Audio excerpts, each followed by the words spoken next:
Friends, welcome to my academy. Friends, आप में से बहुत सारे अभ्यर्थियों के कमेंट थे कि अब तो 21 जुलाई भी निकल गई और अभी तक जो है आपको अपनी ऑफिशियल आंसर की देखने को नहीं मिली। आखिर ऑफिशियल आंसर की आपको कब तक देखने को मिल जाएगी सीटेट की? इसके अलावा जो ऑफिशियल आंसर की आएगी उसमें नंबर इंक्रीज होंगे या फिर नहीं? क्योंकि बहुत सारे अभ्यर्थी ऐसे हैं जो कि बिल्कुल बॉर्डर लाइन पर आकर के रुके हुए हैं। किसी किसी का 88 नंबर है तो किसी किसी का 89 नंबर है। ऐसे में बहुत सारे अभ्यर्थी ऐसे भी हैं जो कि ओबीसी SC/ST कैटेगरी से बिलोंग करते हैं और उनका यहाँ पर 80 या फिर 81 के बीच में नंबर बन रहे हैं। ठीक है, इसके अलावा जो सीटेट का रिजल्ट है ये आपको कब तक देखने को मिल सकता है? तो सबसे पहले हम बात करते हैं कि जो सीटेट की ऑफिशियल आंसर की है ये आपको आखिर कब तक देखने को मिल जाएगी। तो देखिए, आज जो है आपका 22 जुलाई है और आज शाम तक जो है आपकी ऑफिशियल आंसर की आने की पूरी उम्मीद है। ठीक है, तो आज शाम तक जो है आपको अपनी ऑफिशियल आंसर की देखने को मिल जाएगी, हो सकता है, या फिर आज शाम तक नहीं आई तो कल तो आपको डेफिनेटली ही देखने को मिल जाएगी। क्योंकि अगर हम बात करें प्रीवियस एग्जाम की तो जो आपका एग्जाम हुआ था 21 जनवरी को, इसकी जो ऑफिशियल आंसर की आई थी ये आपकी आ गई थी 6 फरवरी को। ठीक है, तो अगर बात करें तो जो इस बार आपका एग्ज़ाम हुआ ये 7 जुलाई को हुआ है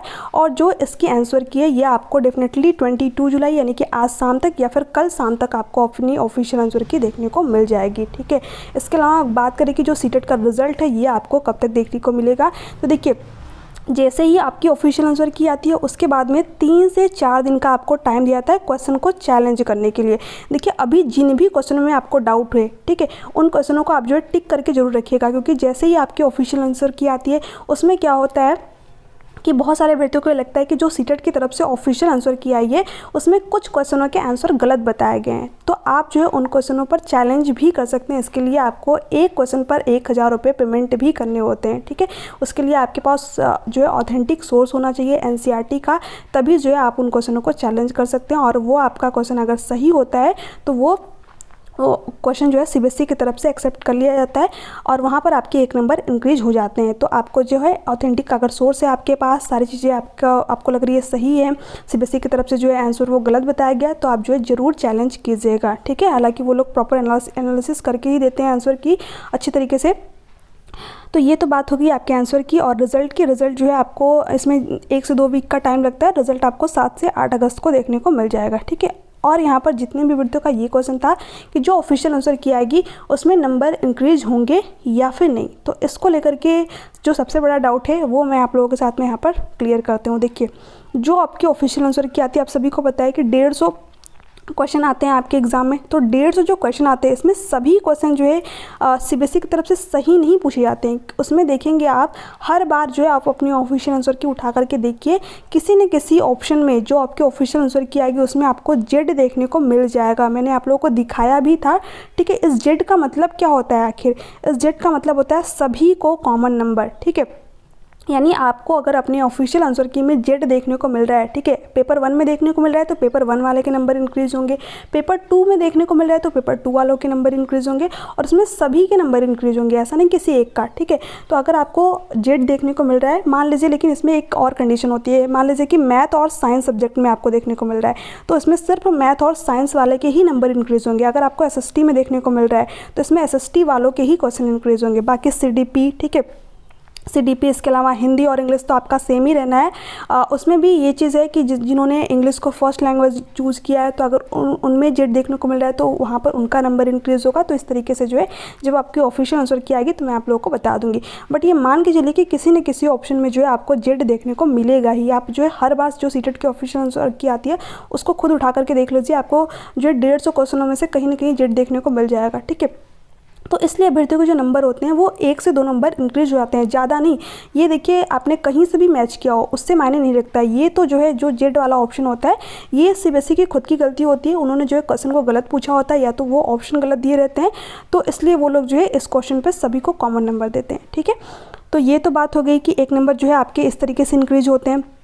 और दूसरी चीज़ क्या होती है कि आप देखेंगे जो सीटेट की ऑफिशियल आंसर की आती है उसमें जो है जो लोग पहली या फिर पहली बार एग्ज़ाम दे रहे होंगे उनको नहीं पता होगा, बट जो लोग दूसरी या तीसरी बार एग्ज़ाम दे रहे होंगे उनको पता ही होगा। ठीक है, कि यहाँ पर जो आपकी ऑफिशियल आंसर की आती है उसमें आपको नीचे जो है देखने को मिल जाएगा A बराबर 1 और 2। ठीक है, इसका मतलब क्या होता है? इसके अलावा B बराबर 3 और 4, इस तरीके से आपको ऑप्शन देखने को मिल जाते हैं। तो इसमें इसका मतलब क्या होता है कि अगर आपने पहले और दूसरे में से किसी भी ऑप्शन पर टिक किया है और आपके जो ऑफिशियल आंसर किया है उसमें ए लिखा हुआ है, तो इन दोनों ही ऑप्शन को सही माना गया है। तो अभ्यर्थी क्या करते हैं, जो आपकी मार्कशीट होती है उसमें किसी, मान लीजिए आपने दूसरे ऑप्शन पर टिक किया और कोई अभ्यर्थी ने पहले ऑप्शन पर टिक किया, तो ये दोनों ऑप्शन आपके सही हैं, तो उस केस में भी जो आपका एक नंबर है वो इंक्रीज हो जाता है। तो इसलिए अभी आपको परेशान होने की ज़रूरत नहीं है। जितने भी अभ्यर्थी यहाँ पर बॉर्डर लाइन पे आपके नंबर बढ़ने की पूरी उम्मीद है, ठीक है, 1 से 2 नंबर, ठीक है। जो भी अभ्यर्थी बॉर्डर लाइन पे, अभी मैं उनकी बात कर रही हूँ, क्योंकि 1 से 2 नंबर जो है आपके लिए बहुत ज़्यादा मायने रखते हैं। आपका 1 से 2 नंबर ही डिसाइड करते हैं कि आपका एग्ज़ाम क्वालिफाई होगा या फिर नहीं। तो ये तो रीज़न हो गए कि जो आपके ऑफिशियल आंसर की आई है, आपने कहीं से भी मैच किया हो, फिर भी आपके नंबर यहाँ पर इंक्रीज हो सकते हैं 1 से 2 नंबर, ठीक है। इसके अलावा देखिए एक और भी चांस है कि जो आपने ऑफिशियल आंसर की, जो आपने किसी भी यूट्यूब चैनल से मैच किया और जो आपकी ऑफिशियल आंसर की आती है उसमें कुछ डिफरेंस आपको देखने को मिलते हैं। जैसे कि मान लीजिए कि आपने जो क्वेश्चन पर आपने मैच किया हुआ है किसी भी यूट्यूब चैनल से, उस पर 3rd ऑप्शन सही है, बट जो आपकी ऑफिशियल आंसर की आई उसमें आपका 2nd ऑप्शन राइट मान लिया गया, ठीक है। तो अगर आपने जो है इस क्वेश्चन को ही छोड़ रखा था कि हम जो ऑफिशियल आंसर की आती है उस पर जो है डिपेंड करता है कि वो क्या आपकी आंसर जो है सही माना जाएगा, तब भी आपका 1 नंबर यहाँ पर इंक्रीज हो जाएगा। या फिर आपने इस क्वेश्चन को काउंट कर लिया था, ठीक है, तो और जो टीचर ने बताया वो बताया कि जो है 3rd वाला ऑप्शन सही और ऑफिशियल आंसर की में आपका 2nd वाला ऑप्शन सही माना गया। तो अगर आपने 2nd ऑप्शन पर टिक किया तो भी आपका जो ऑप्शन है वो आपका सही हो जाएगा। तो ये तो इस पर डिपेंड करता है कि क्या जो है उनकी तरफ से ऑफिशियल आंसर की में आंसर सही माना जाता है, तो भी जो आपके नंबर है वो यहाँ पर इंक्रीज होने के चांसेस रहते हैं, ठीक है। तो इस तरीके से होगी। तो अभी तो आपको परेशान होने की बिल्कुल ज़रूरत नहीं है। जैसे ही आपकी ऑफिशियल आंसर की आएगी मैं आप लोगों को सारी चीज़ें डिटेल में बता दूंगी किस तरीके से मैच करना है। बहुत सारे अभ्यर्थी जो लैंग्वेज को मैच करने में गलती करते हैं, जिनके कि वहाँ उनके जो नंबर होते हैं वो यहाँ पर उनको लगता है कि मेरे तो नंबर बहुत कम आ गए, ठीक है, बाद में कहते हैं कि जब रिजल्ट आया तो नंबर बढ़ गए।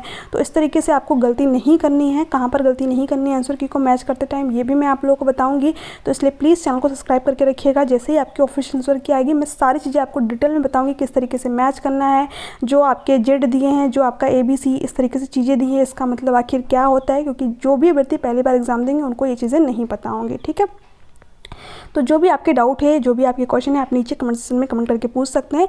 जैसे ही आपके ऑफिशियल आंसर की आते हैं मैं तुरंत ही आप लोगों को टेलीग्राम पे अपडेट करूंगी, ठीक है, वीडियो के थ्रू अपडेट करूंगी। तो प्लीज़ आप जो है टेलीग्राम चैनल से भी जुड़ जाइएगा, चैनल को भी सब्सक्राइब कर लीजिएगा ताकि तुरंत ही आपको अपडेट मिल जाए, ठीक है।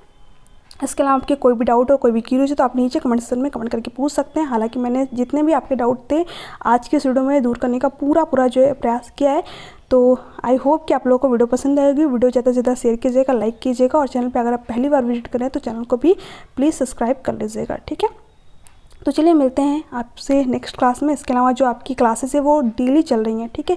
आपकी जो SST की NCERT सीरीज है ये आपकी चलिए, इसमें 2 क्लास आपकी हो गई है, ठीक है। इसके अलावा जो साइंस की NCERT सीरीज है ये भी आपकी चल रही है, इसमें जो है आपकी भी पहली क्लास कंप्लीट हुई है।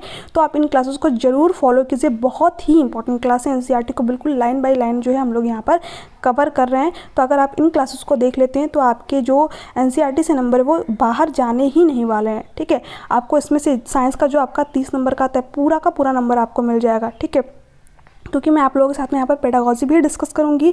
इसके अलावा जो आपका SST का है इसमें भी जो आपका हिस्ट्री का पोर्शन है, जियोग्राफी का पोर्शन है, सभी चीज़ें मैं आपको कवर कराती हूँ NCERT से, ठीक है। तो प्लीज़ चैनल को सब्सक्राइब कर लीजिएगा। चलिए मिलते हैं नेक्स्ट क्लास में, तब तक के लिए bye bye, take care, thanks for watching.